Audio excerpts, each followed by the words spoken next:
हम तो पाती लईके आवत बानी पार से, राजा जनक दरबार से ना। हम तो पाती लईके आवत बानी पार से, राजा जनक दरबार से ना। हमरा घरवा जनक नगरिया, राजन ऐनी भूप दुवरिया।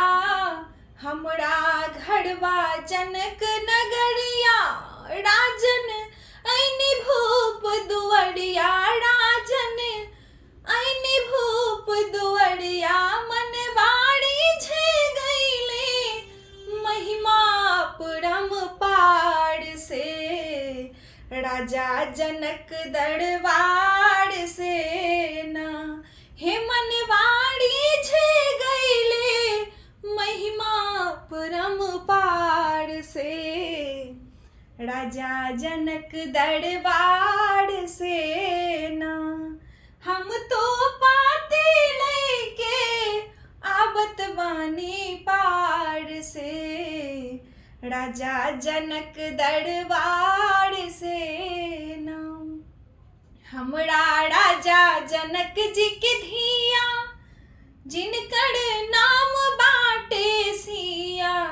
हमरा राजा जनक जी के धिया, जिनकर नाम बाटे सिया।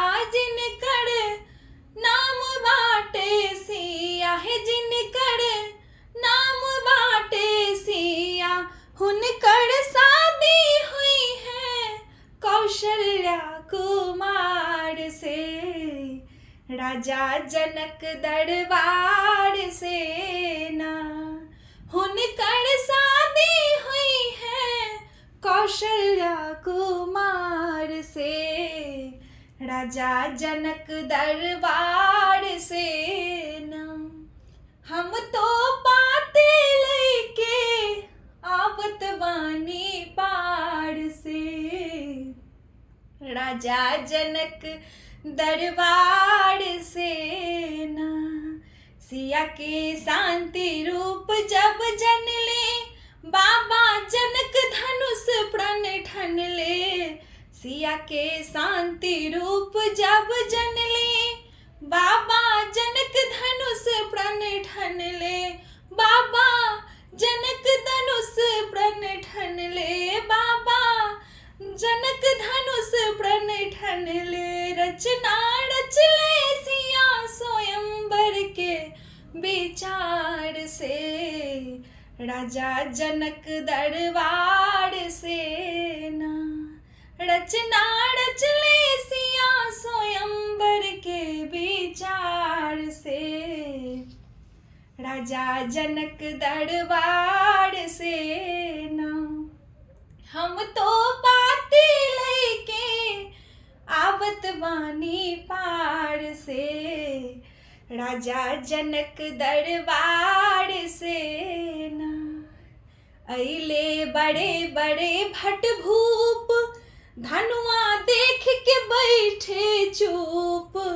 अइले बड़े बड़े भट भूप, धनुआ देख के बैठे चुप। धनुआ देख के बैठे चुप, धनुआ देख के बैठे चुप। तिल भर धनुष उठल ना कौनो वीर बरियार से, राजा जनक दरबार से ना।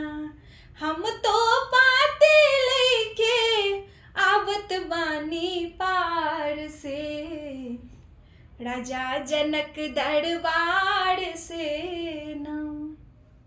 तहवा दशरथ जी के लाल, पौले धनुष तोरी जयमाल। तहवा दशरथ जी के लाल, पौले धनुष तोरी जयमाल। हे पौले धनुष तोरी जयमाल, पौले धनुष तोरी जयमाल। तीनों लोक उठल रघुवर के जय जयकार से, राजा जनक दरबार से ना हम तो बाती लैके आवत बानी पार से।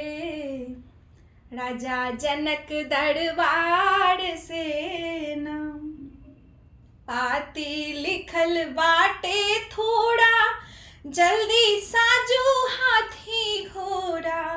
पाती लिखल बाटे थोड़ा जल्दी साजू हाथी घोड़ा है। जल्दी साजू हाथी घोड़ा है। जल्दी साजू हाथी घोड़ा। बिनती कर जोरी करत बानी सरकार से।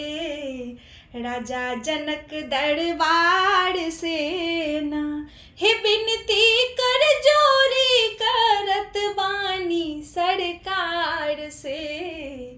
राजा जनक दरबार से ना हम तो पाती लेके आवत बानी पार से। राजा जनक दरबार से ना हम तो पाती लेके आवत बानी पार से। राजा जनक दरबार से ना।